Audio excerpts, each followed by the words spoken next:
Le Chash, chapitre 11. Gouverner Pera n'offrait guère d'attrait.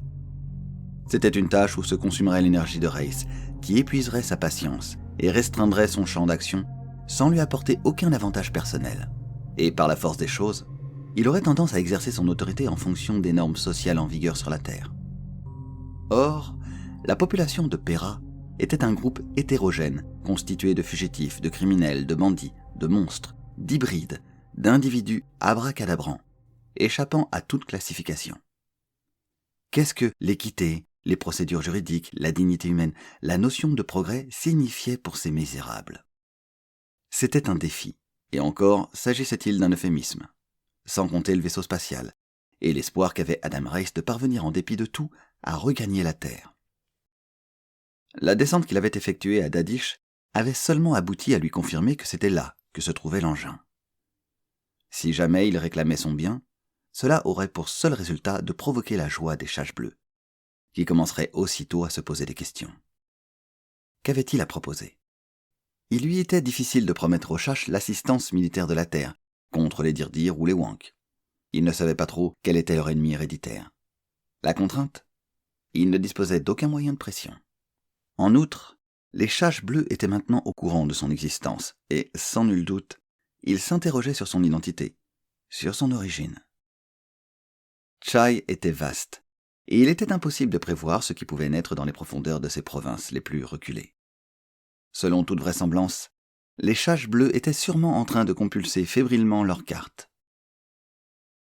Tandis que Reiss méditait ainsi, le chariot escaladait les collines. Il franchit la trouée de Belbal, et, toujours ferraillant, dégringola en direction de la steppe. Le soleil était chaud, et le vent chassait les miasmes. Reiss s'assoupit et finit par s'endormir. Quand il se réveilla, le véhicule roulait sur les vieux pavés de Pera. Bientôt, il arriva à la place centrale que dominait la citadelle. Reiss constata que 8 nouveaux cadavres se balançaient au gibet. C'étaient des Nyachter. Leur costume de parade n'était plus que de pitoyables guenilles. Traz lui expliqua ce qui s'était passé avec une indifférence qui n'avait rien de fin. Eh bien, finalement, ils sont descendus de la citadelle en gesticulant et en s'esclaffant comme si tout cela n'était qu'une farce. Quand la milice les a capturés pour les pendre, ils ont été indignés. La mort les a surpris au milieu de leurs clameurs de protestation. Comme cela, le palais est vide, murmura Reiss en levant les yeux vers la masse de pierre de la citadelle. Ouais, autant que je sache. Je suppose que c'est là que tu veux t'installer? Il y avait un soupçon de désapprobation dans la voix de l'adolescent, et Reiss sourit. L'influence d'Omnal persistait, et il lui arrivait encore parfois de se manifester. Non, dit Reiss. C'était le repère de Naga Goho. Si nous nous y installions, nous passerions pour de nouveaux Goho. C'est un joli palais, rétorqua Traz. Son ton maintenant était vaguement dubitatif. Il recèle pas mal de choses intéressantes. Il décocha à Reiss un regard intrigué. Apparemment, tu as décidé d'être le maître de Pera? Apparemment, répliqua Reiss. De retour à l'auberge de la steppe morte, Reiss se oignit d'huile, de sable doux et de cendres tamisées. Après s'être rincé, il recommença l'opération, tout en songeant que l'une des premières innovations qu'il apporterait à Pera, et à Chai, serait le savon. Comment était-il possible que cette planète ignorât une substance pourtant aussi simple, enfin, relativement? Il faudrait qu'il demande à Derl, ou Ilan, quel que fût son nom, si Kat connaissait le savon. Une fois récuré et rasé, Reiss, après avoir mis du linge propre et chaussé des sandales de cuir souple, descendit dans la salle commune où l'on lui servit de la bouillie d'avoine et du ragoût. L'atmosphère avait visiblement changé. Le personnel le traitait avec un respect exagéré. Les autres convives parlaient d'une voix contenue en lui jetant des coups d'œil en coulisses. Il remarqua un groupe d'hommes qui se tenaient au dehors, murmurant entre eux, et qui, de temps en temps, regardaient à l'intérieur de la salle. Quand il eut terminé son repas, ils entrèrent et s'alignèrent en rang d'oignons devant lui. Reiss reconnut quelques-uns des visages qu'il avait aperçus lors de l'exécution de Naga Goho. L'un des nouveaux venus, maigre, le teint jaune, les yeux luisants, était probablement un homme des marais. Son voisin semblait être un mélange d'homme chache et d'homme gris. Un troisième, taille moyenne, crâne chauve, visage de papier mâché, une masse charnue en guise de nez, des yeux protubérants à l'éclat vitreux, était un gris typique. Le quatrième, un vieillard décharné, ne manquait pas d'une certaine prestance dans son genre. C'était un nomade usé par les vents de la steppe. Quant au cinquième, court sur pattes, gros comme un baril et dont les mains arrivaient presque aux genoux, il était impossible de deviner ses origines. Le vieux était le porte-parole du groupe. Sa voix était rauque. « Nous sommes le comité des 5 qui a été constitué selon tes conseils. Nous avons longuement débattu, en raison de la part que tu as prise à la liquidation de Nagago et des Niaster. Nous souhaitons te nommer gouverneur de Pera. » « Étant entendu que tu devras te soumettre à nos avis, » ajouta l'homme chache gris. Reis n'avait pas encore pris de décision définitive et irrévocable. Se renversant dans son fauteuil, il étudia ses interlocuteurs. Il n'avait jamais vu assemblage d'individus aussi hétéroclites. « Ce n'est pas si simple que cela, » dit-il enfin. « Il est possible que vous me refusiez votre coopération. Or, je n'accepterai cette fonction que si j'ai l'assurance que vous collaborez avec moi. » « Collaborer, pourquoi faire ?» s'enquit le gris. « Pour apporter des changements. Des changements extrêmes, des changements qui iront très loin. » Ses interlocuteurs scrutèrent Reis avec circonspection, et l'homme chache gris murmura « Nous sommes des conservateurs. Rude est l'existence. Nous ne pouvons pas nous laisser aller à des expériences téméraires. » Le vieux nomade émit un rire guttural. « Des expériences, mais avec le plus grand plaisir. Tout changement ne peut qu'être profitable. Écoutons ce que cet homme a à nous proposer. »« Soit, cela ne peut pas nous faire de mal. Nous n'avons pas pris d'engagement. » « Je partage l'opinion de celui-là, » fit Reis en désignant le vieillard du doigt. « Pera est un tas de ruines. Ses habitants ne valent guère mieux que des fugitifs. Ils n'ont pas de fierté, pas d'amour-propre. Ils vivent dans des bouges, ils sont sales et ignorants. Ils s'habillent de haillons. Et le plus grave, c'est qu'ils ne semblent pas s'en soucier. » Les 5 hommes du comité surpris sourcillèrent. Le vieux nomade exhala de nouveau un ricanement rauque. Le pseudo-gris prit un air maussade. Les autres paraissaient indécis. Ils s'éloignèrent de quelques pas et tinrent un conciliabule. Puis ils firent face à Reis. « Peux-tu nous exposer en détail ce que tu envisages de faire ?» Reis hocha la tête. « C'est une question à laquelle je n'ai pas encore beaucoup réfléchi. Je serai brutal. Je suis un civilisé. J'ai été élevé et formé dans une société civilisée. Je sais ce dont les hommes sont capables. Ils peuvent faire beaucoup. Peut-être plus que vous ne l'imaginez. Or, les habitants de Pera sont des hommes, et si je suis votre chef, j'exigerai d'eux qu'ils se conduisent comme des hommes. »« Bien sûr, s'exclama l'homme des marais. « Mais comment ? Il faut être précis. » »« En premier lieu, j'organiserai une milice disciplinée et bien entraînée, qui aura mission de protéger la ville et les caravanes contre les chaches verts. Je créerai des écoles et un hôpital, et par la suite, une fonderie, des entrepôts, un marché. Entre-temps, j'encouragerai la population à construire des maisons en tenant compte des règles de l'hygiène. » Les membres du comité s'agitèrent nerveusement, en échangeant des regards méfiants. « Bien sûr que nous sommes des hommes, » grommela le vieux nomade. « Personne ne prétend le contraire.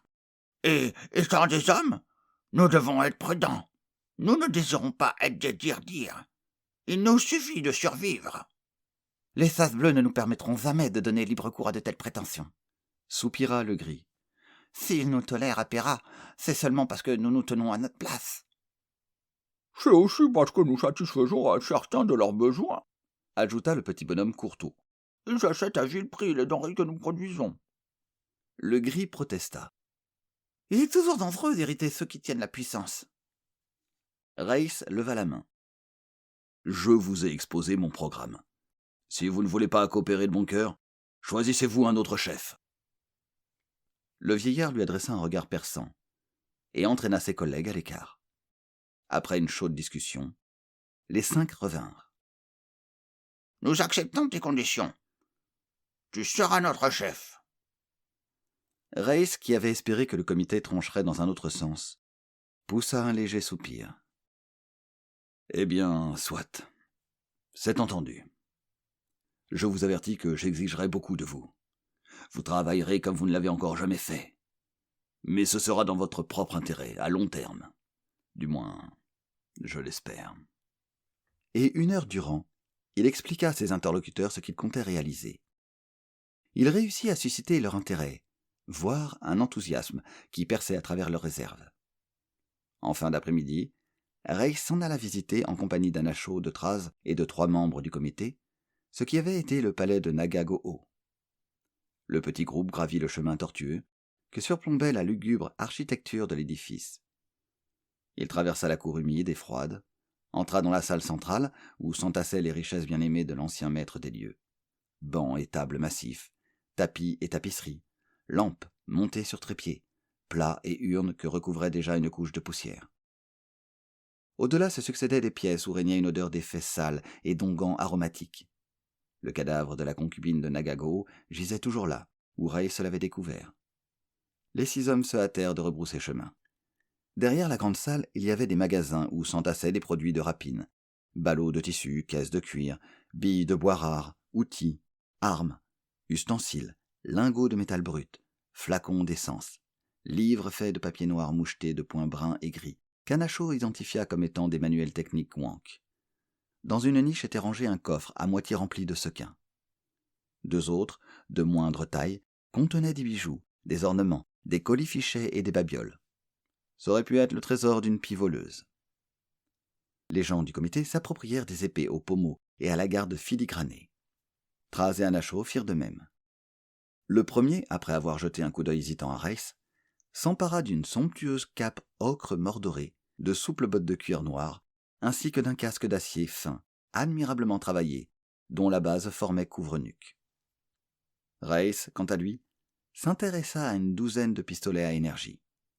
Il y avait aussi des cellules usées qui, selon Anacho, pouvaient être rechargées grâce aux accumulateurs équipant les chariots, détail que, de toute évidence, Nagago-o avait ignoré. Le soleil était bas sur l'horizon quand ils quittèrent le lugubre palais. Dans la cour, Reiss nota une petite porte encastrée au fond d'une niche. Il la poussa et découvrit ainsi un escalier de pierre. Des profondeurs montait une nauséabonde odeur de moisissure, de putréfaction, d'immondice, et quelque chose d'autre aussi. Des effluves lourds et musqués. En les respirant, Reiss sentit ses cheveux se dresser sur son crâne. « Les oubliettes !» laissa laconiquement tomber Anacho. « Écoute !» De faibles et discordants murmures frappaient leurs oreilles. Reiss trouva en tâtonnant un lumignon, mais ne parvint pas à l'allumer. Anacho tapota le sommet de l'ampoule qui s'éclaira immédiatement. « C'est un appareil, tire-tire !» Le groupe descendit les marches, tous les sens aux aguets. L'escalier aboutissait à une haute salle voûtée. Traz serra le bras de Reiss et tendit le doigt. Le terrien aperçut une forme noire qui se perdit lentement dans l'ombre tout au fond de la salle. « C'est un pnum !»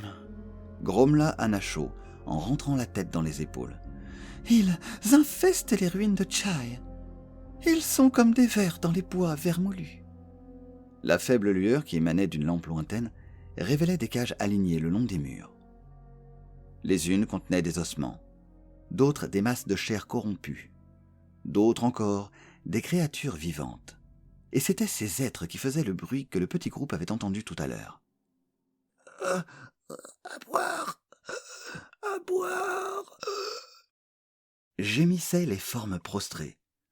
« Donnez-nous de l'eau, donnez-nous de l'eau !» Reiss approcha le lumignon. « Des hommes chaches !» murmura-t-il. Il y avait une citerne dans un coin. Il y remplit des écuelles qu'il apporta aux captifs. Les hommes chaches burent avidement et en réclamèrent davantage. Reiss s'exécuta. 2 personnages massifs étaient immobiles dans une lourde cage tout au fond de la pièce. « Des chaches verts !» laissa échapper Traz dans un souffle. « Qu'est-ce que Nagago voulait en faire ?»« Observe-les bien, » fit Anacho. « Ils regardent dans la même direction, et uniquement dans celle-là, C'est celle de la Horde. Ils sont télépathes. Reiss tira 2 autres récipients d'eau qu'il tendit aux chages verts. Ceux-ci s'approchèrent pesamment, s'en saisirent et les vidèrent. « Il y a combien de temps que vous êtes là ?» demanda le terrien aux hommes chaches. « Longtemps, très longtemps, » répondit l'un des prisonniers d'une voix grinçante. « Je ne sais pas au juste depuis combien de temps. »« Pourquoi êtes-vous ainsi encagé ?»« Par cruauté, parce que nous sommes des hommes chaches. » Reiss se tourna vers les membres du comité. « Étiez-vous au courant de leur présence ?» Non, Nagako agissait selon son bon plaisir. Reiss déverrouilla les cages. « Sortez, vous êtes libres. Ceux qui vous ont capturés sont morts. » Les hommes chaches sortirent craintivement de leur cage. Ils se dirigèrent droit sur la citerne et burent de nouveau. « Étrange, » murmura Reiss en contemplant les chages verts. « Très étrange en vérité. » Peut-être que Nagago les utilisait en quelque sorte comme des boussoles, suggéra Hanasho. Grâce à eux, ils savaient toujours où se trouvait la Horde. On ne peut pas leur parler. Ils ne savent pas parler, ils communiquent uniquement en échangeant leurs pensées. Reiss se tourna vers les gens du comité. Vous chargerez une équipe de 12 hommes de transporter ces cages sur la place. Bah rétorqua le gris, qui s'appelait Brintego. Mieux vaut les tuer, ces ignobles créatures, et les hommes chassent aussi par la même occasion. Reiss le fusilla du regard. Nous ne sommes pas des Nyachter. Nous ne tuons que lorsqu'il n'y a pas moyen de faire autrement. Quant aux hommes chaches, à eux de choisir. Ou ils retourneront à leur servitude, ou ils resteront ici en hommes libres. Brintego exhala un grognement réprobateur. Si nous ne les tuons pas, c'est eux qui nous tueront. Dédaignant de répondre, Reiss braqua le lumignon dans les profondeurs des oubliettes. Il ne vit qu'un mur de pierre gluant d'humidité. Impossible de savoir comment le pnum s'était éclipsé. Impossible également d'obtenir des renseignements cohérents des hommes chaches. Et ils apparaissent silencieux comme des démons, pour nous regarder. Jamais. Ils ne prononcent un mot, jamais. Ils nous donnent dos. Quelle créature bizarre, fit rêveusement Reiss. Ce sont les sorciers de Chai, s'écrièrent les hommes chaches, qui tremblaient d'émotion maintenant qu'ils avaient recouvré leur liberté. Il faudra les extirper de la planète. Reiss ricana.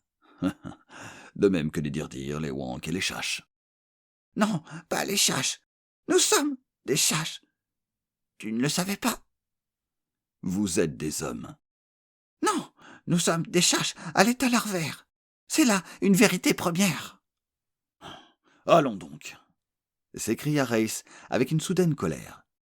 Ôtez donc ces postiches ridicules.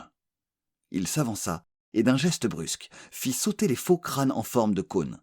Vous êtes des hommes et rien d'autre. Pourquoi donc acceptez-vous de vous laisser tromper par les chaches? Les hommes chaches se turent. Ils lorgnaient craintivement vers les cages, comme s'ils s'attendaient à ce qu'on les emprisonne à nouveau. Venez, lança brusquement Reiss. Sortons d'ici. Une semaine s'écoula. N'ayant rien de mieux à faire, Reiss s'attela à sa tâche. Il sélectionna un petit groupe d'hommes et de femmes qui lui semblaient être plus intelligents que les autres, pour les former afin qu'ils fassent ensuite l'instruction de leurs congénères. Il mit sur pied une milice civique qu'il plaça sous les ordres de Baojian, l'ex-maître de caravane. Avec l'aide d'Hanasho et de Tostig, le vieux nomade, il commença d'élaborer un code législatif. Sans trêve, il exposait tous les avantages qui devaient découler de ces innovations, ce qui éveillait tantôt l'intérêt et tantôt l'appréhension, suscitait tantôt des reniflements sceptiques et tantôt l'enthousiasme. Mais bien souvent, il ne rencontrait chez ses auditeurs qu'une totale incompréhension. Il apprit qu'organiser une administration ne se bornait pas qu'à donner des ordres. Il fallait qu'il soit partout en même temps. Mais, sans cesse, une arrière-pensée le rongeait. Les chages bleues n'étaient-ils pas en train de mijoter quelque chose? Il ne parvenait pas à croire qu'ils avaient si facilement renoncé à le capturer.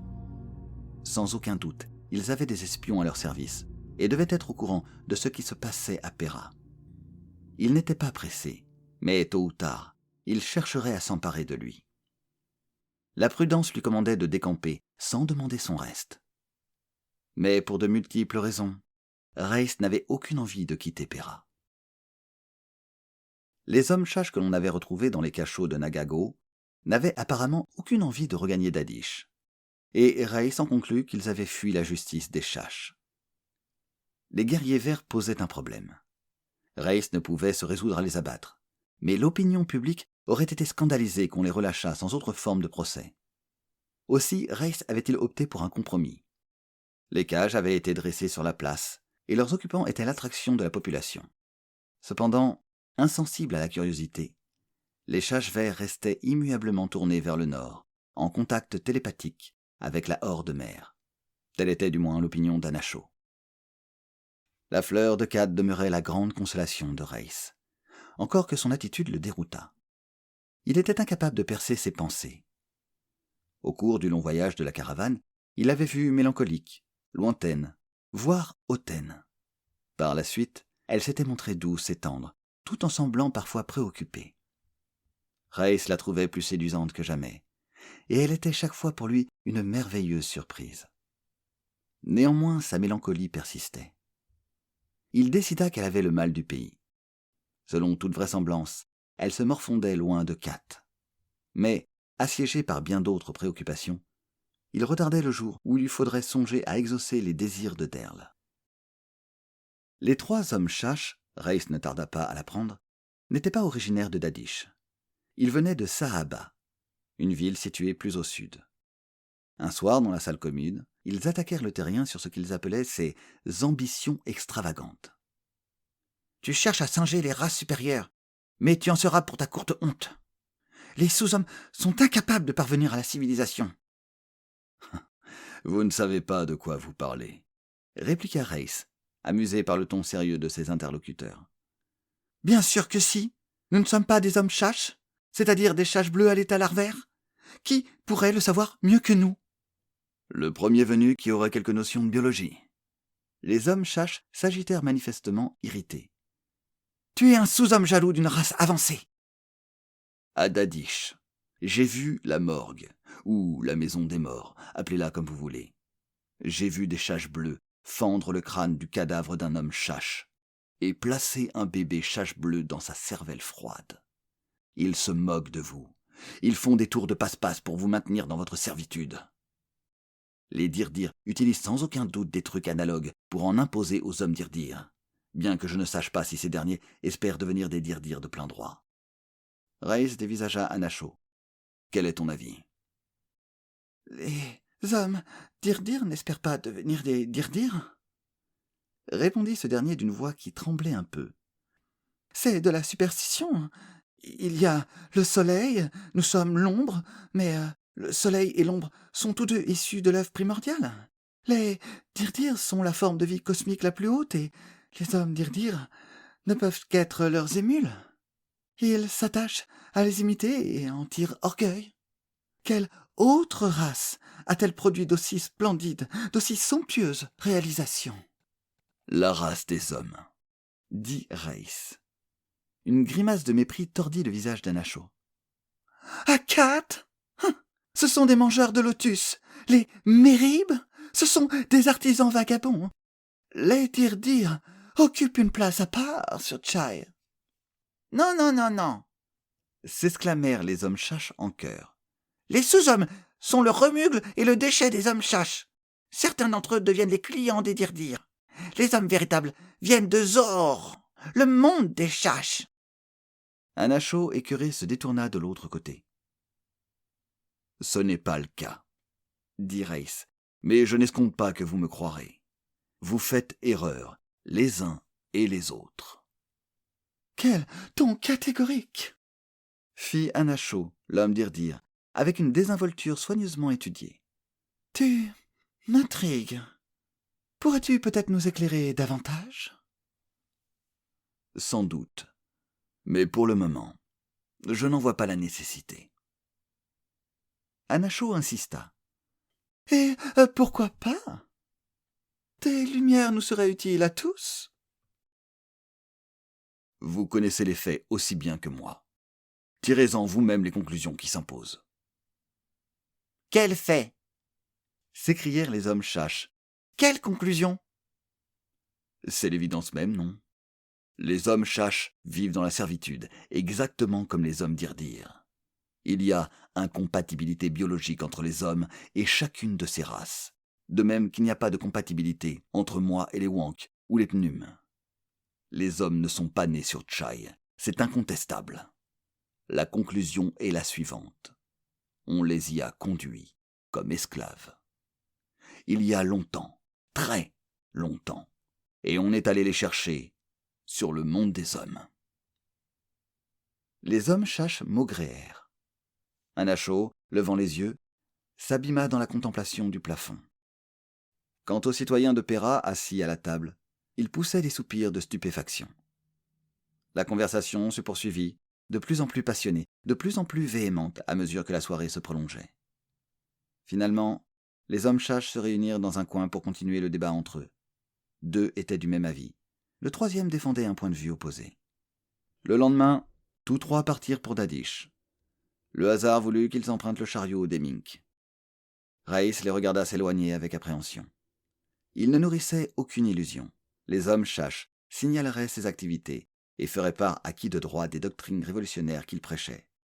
Ce qui ne manquerait pas de déplaire aux chaches bleues. Décidément, l'existence devenait bien compliquée. Et l'avenir était sombre. Sinistre même. De nouveau, Raïs songea à déguerpir toute affaire cessante. Mais la perspective de disparaître dans la steppe n'était pas plus séduisante que précédemment. Cet après-midi-là, il assista à l'entraînement des premières recrues de sa milice. 6 pelotons de 50 hommes à l'armement hétéroclite, catapultes, épées, poignards, et à la tenue bigarrée, pantalons, sarraux, burnous, tuniques évasées, jupons, haillons et parements de fourrure.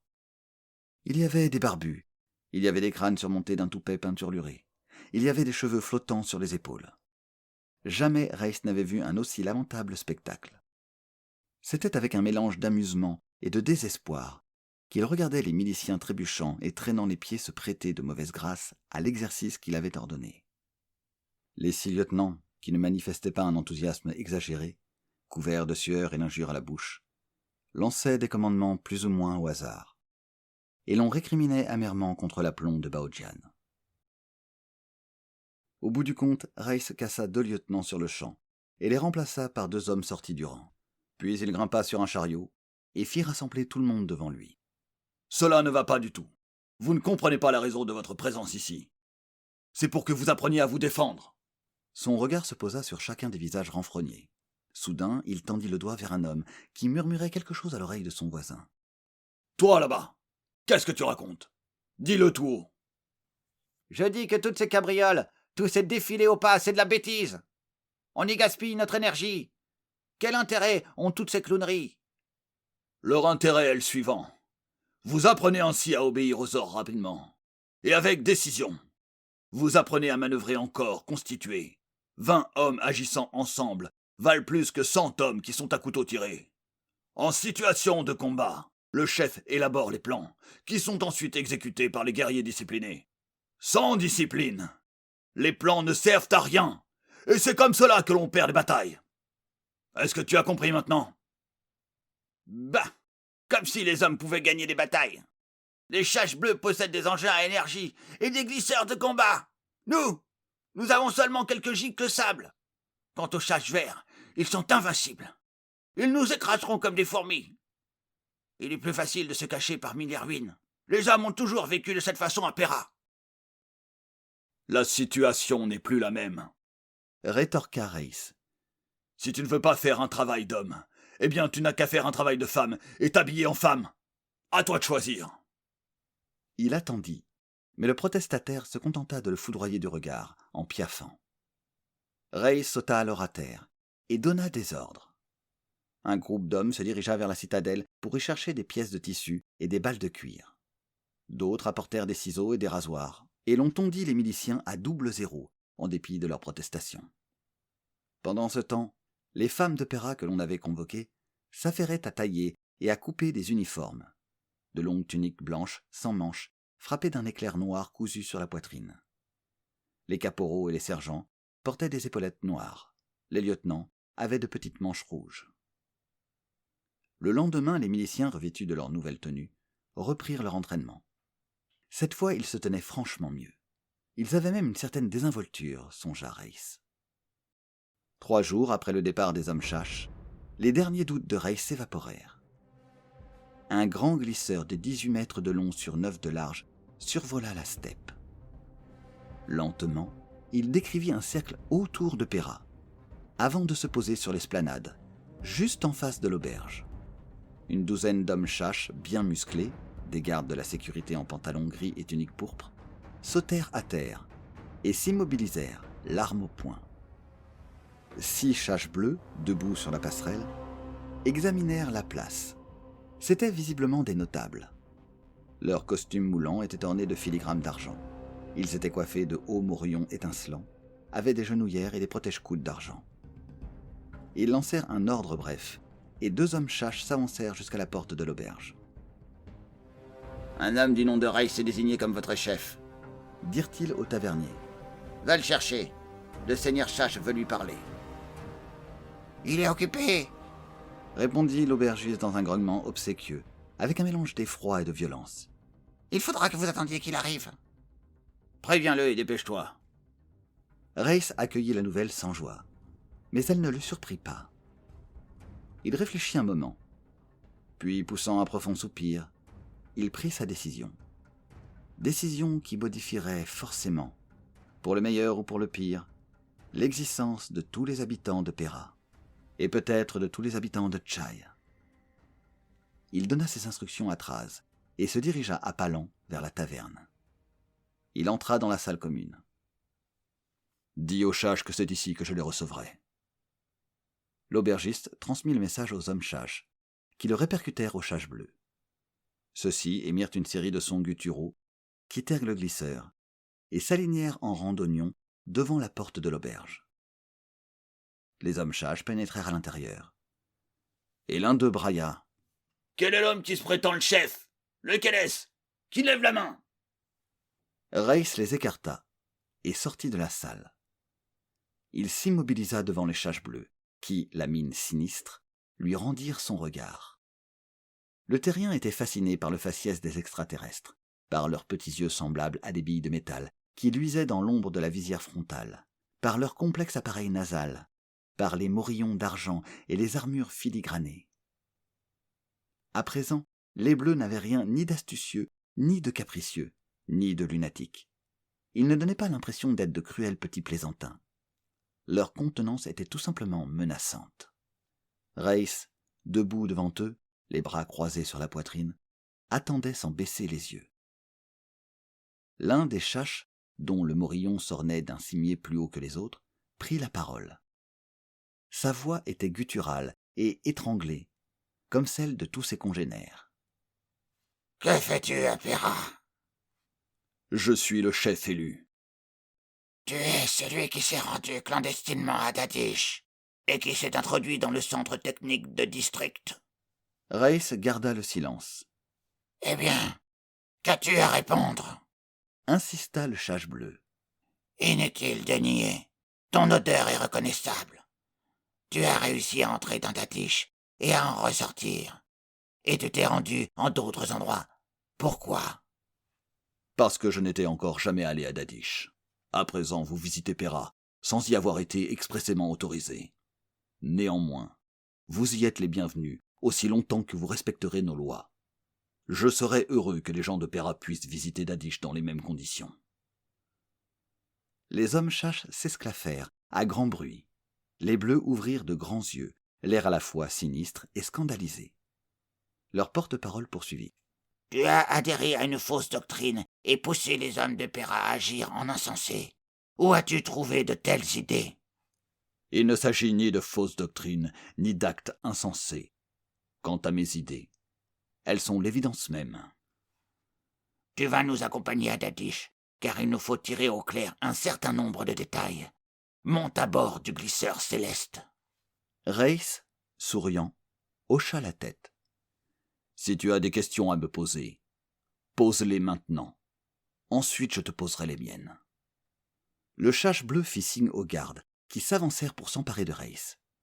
Celui-ci recula d'un pas et leva les yeux vers les hautes fenêtres. Une salve de flèches s'abattit sur les hommes chash, transperçant leur front et leur gorge. Mais les projectiles dirigés contre les chash bleus furent détournés par un champ de force, et les bleus, sains et saufs, saisirent leurs propres armes. Reiss décroisa les bras avant qu'ils n'eussent le temps de viser et de tirer. Il étreignait sa cellule à énergie. Un seul geste circulaire, et les têtes des 6 chash bleus s'embrasèrent. Les corps décapités, mus par Dieu sait quel réflexe, tressautèrent, puis s'affalèrent avec un bruit mou, recouverts de globules d'argent fondus. Le silence était total. Les témoins paraissaient retenir leur souffle. Les regards se détournèrent des corps mutilés, convergèrent sur Reiss, et comme si la même idée était venue à tout le monde, se tournèrent vers Dadish. « Et maintenant, qu'allons-nous faire ?» murmura Brintégo le gris dans un souffle. « Nous sommes damnés. Nous servirons d'engrais à leurs fleurs roses. » Exactement, rétorqua Reiss, à moins que nous n'agissions pour les en empêcher. D'un geste, il ordonna à Thras de récupérer les armes et les équipements des bleus décapités et des hommes chash, puis ordonna que l'on brûle les cadavres. Il se dirigea ensuite vers le glisseur à bord duquel il monta. Les commandes, un amoncellement de pédales, de boutons et de flexibles, échappaient complètement à sa compréhension. À Anacho, qui l'avait rejoint et examinait distraitement l'intérieur de l'appareil, il demanda « Sais-tu comment fonctionne cet engin ?»« Ah, bien sûr !» répondit dédaigneusement l'homme d'Irdir. « C'est le vieux système de Deind. » Reiss laissa courir son regard le long de l'engin. « Qu'est-ce que c'est que ces tubes? Des armes à énergie ?»« Oui, et bien désuètes, évidemment, si on les compare à l'armement des Dirdir. »« Quelle est leur portée ?»« Assez faible. Ce sont des batteries de petite puissance. » Suppose que nous montions 4 ou 5 gicles sable. Cela nous donnerait une puissance de feu considérable. Anacho eut un bref signe de tête affirmative. Ce serait un arsenal de fortune assez frustre, mais la chose est faisable. Le jour suivant, 2 glisseurs survolèrent Pera à haute altitude. Ils reprirent la route de Dadish sans avoir atterri. Le lendemain matin, une colonne de véhicules franchit la trouée de Belbal. Le convoi était composé de 200 hommes chash et d'une centaine d'officiers bleus. 4 glisseurs, où avaient embarqué des artilleurs, l'accompagnaient. Les chars firent halte à moins d'1 kilomètre de Pera. Les hommes de troupe se déployèrent en 4 compagnies qui convergèrent sur la cité, couverte par les glisseurs. Reiss répartit la milice en 2 détachements qui s'infiltrèrent dans les ruines et prirent position à l'est et à l'ouest de Pera, où le contact aurait lieu avec l'adversaire. Les miliciens attendirent que l'assaillant, qui avançait avec circonspection, eût pénétré d'une centaine de mètres à l'intérieur de la cité. Alors, jaillissant de leur cachette, ils ouvrirent le feu. Ils étaient armés de catapultes, de gicles sable, d'armes de poing prises dans l'arsenal de Nagago. Ils disposaient des armes récupérées l'avant-veille sur les chash. Au bout de 5 minutes, les 2 tiers des chash bleus et la moitié des hommes chash avaient péri. Les survivants flanchèrent et se débandèrent en direction de la steppe. Alors les glisseurs entrèrent en action. Passant en rase-motte, ils balayèrent les ruines de rayons mortels. Les miliciens se réfugièrent dans leurs cachettes. Les engins descendaient toujours plus bas. Soudain, un autre glisseur apparut dans le ciel. Celui que Reiss avait équipé de gicles sable. Il l'avait dissimulé sous des branchages dans la steppe. L'appareil piqua sur les engins chash. Les gicles sable et les faisceaux d'énergie parlèrent. Les glisseurs ennemis tombèrent comme des pierres. Reiss accrocha ensuite les 2 compagnies qui entraient dans Pera par le nord et par l'est, tandis que la milice les attaquait par les flancs. Les troupes chash se replièrent en subissant de lourdes pertes. Harcelé par le bombardement aérien, l'ennemi rompit les rangs et s'égaya en désordre dans la steppe, talonné par la milice de Pera.